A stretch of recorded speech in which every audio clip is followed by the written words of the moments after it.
गुरुर्ब्रह्मा गुरुर्विष्णु गुरुर्देवो महेश्वरा गुरुर्साक्षात् परब्रह्म तस्मै श्री गुरुवे नमः। तस्मै श्री गुरुवे नमः। आदरणीय प्यारी प्यारी साध संगत जी, प्रेम से कहना जी धन्यंकार जी। माँ जी, आप लोगों के मिशन में जब आप लोग विचार देते हैं तो शुरू में आप जो है ये ब्रह्मा विष्णु महेश को भी याद करते हैं और एक मंत्र बोलते हैं कि गुरुर ब्रह्मा गुरुर विष्णु गुरुर्देव महेश्वरा गुरुर साक्षात पर ब्रह्म तस्मै श्री गुरुवे नमः। तो इसका मतलब आप कुछ समझाएंगे कि हम जो है और इसके बारे में विस्तार से हम कुछ जान पाएँ। आप कुछ इसके बारे में कह सकते हैं, आप हमको समझा सकते हैं या बता सकते हैं? हाँ, आपका प्रश्न जो है बहुत सही है, बहुत उत्तम है।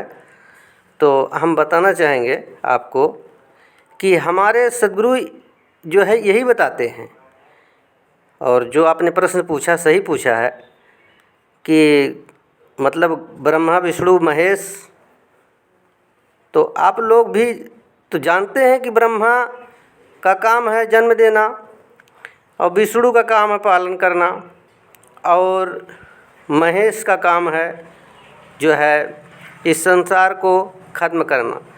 तो पहली बात दास ये बताना चाहेगा, जो हमें सद्गुरु के ज्ञान के द्वारा चरण धूलि के रूप में जो भी मिली हुई है, हम ये बताना चाहेंगे कि जब हम ब्रह्मा का नाम लेते हैं तो हमारे सद्गुरु समझाते हैं कि ब्रह्मा का मतलब होता है कि ब्रह्मा विष्णु महेश, ये तीनों गुण हमारे सद्गुरु में होता है। और जब ये तीनों गुण किसी सद्गुरु में या होता है तो वो साक्षात सद्गुरु कहलाता है, अवतारी पुरुष कहलाता है इस धराभूमि पर। तो कहने का भाव दास का ये है कि ब्रह्मा जब हमारे सद्गुरु जब ज्ञान देते हैं तो जितने हमने दुनिया में पाप किए हैं, पिछले योनि में पाप किए हैं, आज इस योनि में भी जितने पाप पुण्य जितने भी किए हैं हम, उसका जो है मतलब खात्मा करके, ख़त्म करके, उसको एकदम निर्लेप करके, उसके बाद हमको उसी दिन से एक नया जीवन दान देते हैं, जन्म देते हैं एक प्रकार से। तो उस समय हमारे सद्गुरु जो है ब्रह्मा का काम करते हैं या ब्रह्मा स्वरूप होते हैं।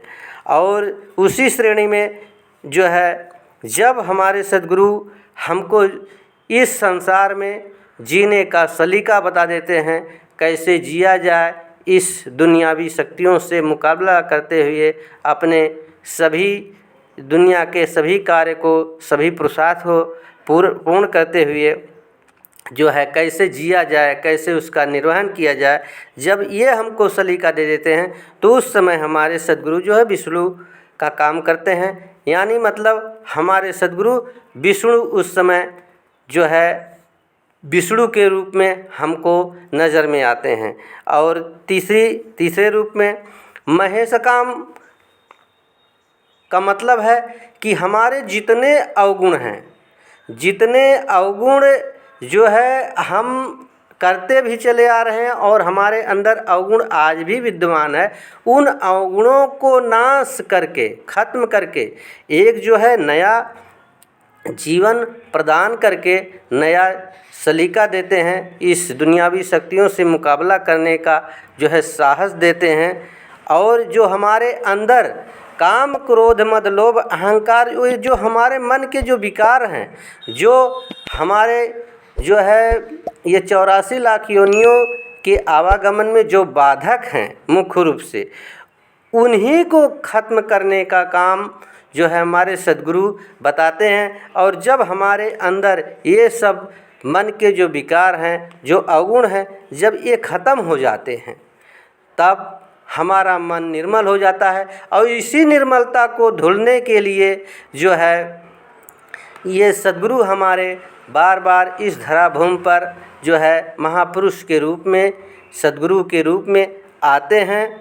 और जब हमारा मन निर्मल हो जाता है तो हमारी जो आत्मा है ये भी पवित्र होने लगती है। और जब हमारी आत्मा पवित्र होने लगती है तो आत्मा से परमात्मा का जब दर्शन करा देते हैं, मिलाप करा देते हैं, तो हमारा ये जो 84 लाख योनियों का जो चक्कर है ये शांत हो कर के, यानी मतलब इसको शांत कर देते हैं। ये तड़पती आत्मा जो है कई जन्मों से तड़पते हुए आते हुए और उसके बाद जो है ये शांत हो जाती है, तब हम मोक्ष के भागीदार बन जाते हैं। प्यारी प्यारी साध संगत जी, प्रेम से कहना जी, धन निरंकार जी। अगली वीडियो देखने के लिए मेरा चैनल सब्सक्राइब करें ताकि आपको इसी तरह से और नया वीडियो दे सके। आप जो है कृपा बरसाएं और माता जी से यही निवेदन करते हैं कि माता जी कृपालु हों और हम भी आपको दे सकें, आप भी सुखी हों और दास को भी सुखी होने का आशीर्वाद दें। धन निरंकार जी।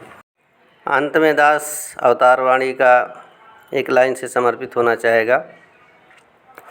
जिसकी वस्तु उसकी समझो, विषय नहीं तकरार का है। कहे अवतार ये पहला प्रण है, तन मन धन निरंकार का है। कहे अवतार ये पहला प्रण है, तन मन धन निरंकार का है।